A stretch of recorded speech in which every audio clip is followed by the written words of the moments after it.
ঘুম থেকে উঠে দেখি আপনাদের ভাইয়া ব্যাগ ভর্তি বাজার করে এনেছে। গতকাল ভোর 5টার দিকে ঘুমিয়েছিলাম, যার জন্য আমাকে আর ঘুম থেকে ডাকেনি। বাজারের ব্যাগটা রান্নাঘরে রেখে সে বাইরে চলে গেছে। ভেবেছে আমার ঘুম থেকে উঠতে উঠতে হয়তো দেরি হবে, তাই মাছ মাংসগুলো ডিপ ফ্রিজের মধ্যেই ওইভাবে রেখে দিয়েছিল। তো আমি সেগুলো ফ্রিজ থেকে বের করে নিলাম। আর এই ব্যাগের মধ্যে কি কি এনেছে তো সেইগুলো এখন বের করে নিচ্ছি। আরিয়ান বাবু দই খেতে চেয়েছিল, তাই একটা দইও এনেছে। আর এখানে কিছু সবজি এনেছে, আলু, বেগুন, পটল, যা যা লাগে এখানে সবই নিয়েছে। সেই সাথে পুঁই শাক নিয়েছে। এখানে 1 কেজি গরুর মাংস নিয়েছে। ছোট মাছ ফ্রিজের মধ্যে আছে, যার জন্য ছোট মাছ নেয়নি, বড় বড় 2টা মাছ নিয়েছে, একটা রুই মাছ আর একটা মৃগেল মাছ। যেহেতু সকালবেলা বাজারে গিয়েছিল, যার জন্য একেবারে ফ্রেশ এবং তরতাজা মাছগুলো পেয়েছে। ফ্রিজে মাছ মাংস বেশি দিন রাখলে ইদানিং কেন জানি খেতে একদমই ভালো লাগে না, তাই 3-4 দিন পর পরই আমাদের বাজার করা হয়। সে কিন্তু নিজের পছন্দ মতো বাজার করে, তাকে বাজারের লিস্ট আমি কখনোই দেই না।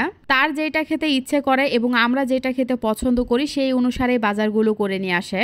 একটা সময় ছিল সে বাজার একেবারেই করতে পারতো না, বাজারের দায়িত্বটা আমার কাঁধেই ছিল। বিয়ের পর থেকে 7-8 বছর পর্যন্ত আমি নিজে নিজেই বাজার করেছি। তবে আরিয়ান হওয়ার পর থেকে আমাকে আর একা একা বাজারে যেতে হয় না, বাজারের দায়িত্বটা সে নিজেই নিয়েছে। যাই হোক, দইয়ের প্যাকেটটা খুলে দেখি আমার পছন্দের মিষ্টিও নিয়েছে, তো সেগুলো রেখে দিলাম। মাংসের পিসগুলো বেশ বড় বড় ছিল, তাই ছোট ছোট করে কেটে নিচ্ছি। মাংসগুলো কেটে নেওয়া হয়ে গেল। এখানে 1 কেজি মাংস আছে, 2 ভাগ করে নিলাম। অর্ধেক আজকে আলু দিয়ে রান্না করব আর বাদবাকিগুলো ফ্রিজে রেখে দিব। একটা সময় ছিল অভাবের কারণে গরুর মাংস কিনতেই পারতাম না, গরুর মাংস কেনা স্বপ্নের মতো লাগতো। যদিও কোনো মাসে 1/2 কেজি মাংস কেনা হতো আর সেটা দিয়ে 4 দিন পার করা লাগতো। আপনাদের ভাইয়া যেহেতু গরুর মাংস খুবই পছন্দ করে, তাই আমি নিজে না খেয়ে তার জন্য রেখে দিতাম, আর এভাবেই আমাদের দিনগুলো চলতো। এখন তো আলহামদুলিল্লাহ মাসে 10-20 কেজি মাংস কেনার সামর্থ্য আছে, তবে সেই পুরাতন দিনগুলোর কথা কখনোই ভুলতে পারি না। ফেলে আসা দিনগুলো যতই কষ্টের হোক না কেন, চাইলেও সেই দিনগুলোর কথা কখনোই ভুলে যাওয়া সম্ভব না। আমার কাছে তো মনে হয় এখনকার চেয়ে তখনই বেশি সুখে ছিলাম। দিন যত যায় মানুষের ব্যস্ততা বাড়ে, চাহিদা বাড়ে, এটাই আসলে জীবন।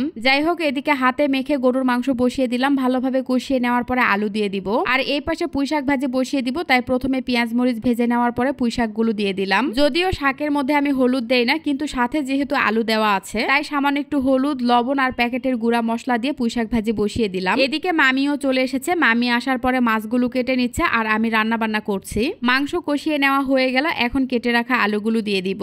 গরুর মাংস যেদিনই রান্না করা হোক না কেন, আপনাদের ভাইয়া আগে থেকেই বলে রাখে সাথে কয়েকটা আলু দিও। আলু হলো বাঙালি জাতির প্রধান খাবার। আলু দিয়ে এভাবে গরুর মাংস রান্না করলে খেতে কিন্তু ভীষণ স্বাদ হয়। গরুর মাংসের সাথে আলু ছাড়া চলেই না, এমন আপনারা কে কে আছেন অবশ্যই কমেন্টস করে জানাবেন। যাই হোক, মামি মাছগুলো কেটে ভালোভাবে ধুয়ে নিয়েছে। তাজা মাছ রান্না করলে খেতে বেশি ভালো লাগে, তাই আজকে কিছুটা রান্না করব আর বাদবাকিগুলো প্যাকেট করে ফ্রিজে রেখে দিলাম। পুঁই শাক ভাজিও রান্না করা হয়ে গেল, তারপরে উঠিয়ে নিলাম। অনেকদিন পরে এভাবে পুঁই শাক ভাজি করলাম। এই পাশে এই তো গরুর মাংস রান্না করা হয়ে গেছে। যেহেতু সাথে আলু দিয়েছি, তাই ঝোলের পরিমাণ একটু বেশি রেখে তরকারিটা নামিয়ে নিচ্ছি।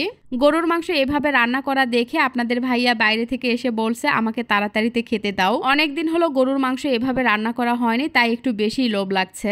যাই হোক, ঝটপট করে আমার 2টা রান্না করা হয়ে গেল, তো এগুলো দিয়ে তাদেরকে খেতে দিব। গতকাল রাতে আমার একটা ছোট ভাই এসেছে, গতকালকে রাতে ছিল আর আজকেও থাকবে। ও হচ্ছে আমার চাচাতো ভাইয়ের ফ্রেন্ড, সেই হিসেবে আমার ছোট ভাই আর আপনাদের ভাইয়ারও ছোট ভাই। অনেকেই বলেন আমি নাকি সবার জন্য রান্না করি, অথচ নিজের বাবা মার জন্য কিছুই করি না।